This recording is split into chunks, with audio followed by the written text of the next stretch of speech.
সুপ্রিয় দর্শক মণ্ডলী, আপনারা তো সবই দেখতেছেন, সবই শুনতেছেন।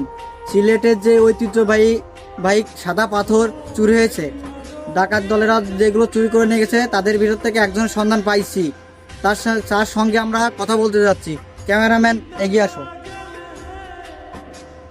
ভাই একটু বাইরে আসেন দি। একটু আমরা সরকারি লোক ভাই, একটু ইন্টারভিউ নিতে আসছিলাম, একটু আসেন দি বাইরে। তোমাকে যন্ত্রণায় এই দুনিয়ায় আমি আর বাঁচতে পারবো না নে। বাড়ি ঘরে গেলি সাংবাদিক, পুলিশ, আর্মি, থানা, পুলিশ, রাস্তাঘাটে চা পানি খাতি বাইরে হলি সাংবাদিক, তোমরা কি আমাকে মারবা? ভাই আপনারা যে এই সাদা পাথর নিয়ে গেলেন, পাথর নিয়ে আপনাদের লাভটা হলো কি? আপনি কেন আপনারা ওই সৌন্দর্যটা নষ্ট করলেন? আপনি যদি একটু বলতেন। পাথরগুলো নিয়ে গেছি তোমাকে দেহ আঘাত খাইছে।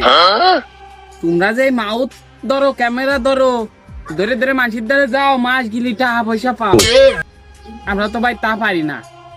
এই যে দেহ শরীর নাই, গতরে বল ফল কিচ্ছু নাই, একটু কাজ কাম করে খাবো সে শক্তি নাই। বাড়ির দ্বারা সাদা পাথর লইকু আনিছি, লইকু বইরে নিছি, টেঙ্গাই দেখো ভাই কামাই নিছি, নিয়ে তারপরে আসছে বাইরের রাষ্ট্রে ওই বাড়িও আনি না সে পাথর, ওইগুলি গাং দিয়ে বাইরের রাষ্ট্রে পাস করে দিছি, ভালো মাল পাই, ভালো টাকা। আমরা শুনলাম বলে আপনারা আবার সেটা বলে ব্যাগ দিচ্ছেন, এই উদ্দেশ্যে কিছু বলতেন। ভাই কোনো ভয় পেয়ে আছেন? শুধু শুধু পানি খাচ্ছেন খালি। আর ভয় কিছু নাই। ও ব্যাগ দিচ্ছি ভাই, ঠিক আছে, মাল যেটা সেটা বেশি খেয়ে বেড়াই, বেশি খেয়ে লাইছেন। এখন ব্যাগ দিচ্ছি ওই খুশা মশা এইগুলো যা চলে না, বাইরের রাষ্ট্রে চলে না, তাই ব্যাগ দিচ্ছি। আবার ওই দিকে পাতাবো, তোমাকে কোনো কাজ কাম করা লাগবে না, আমরা এনে পাতাই দি বাড়ি।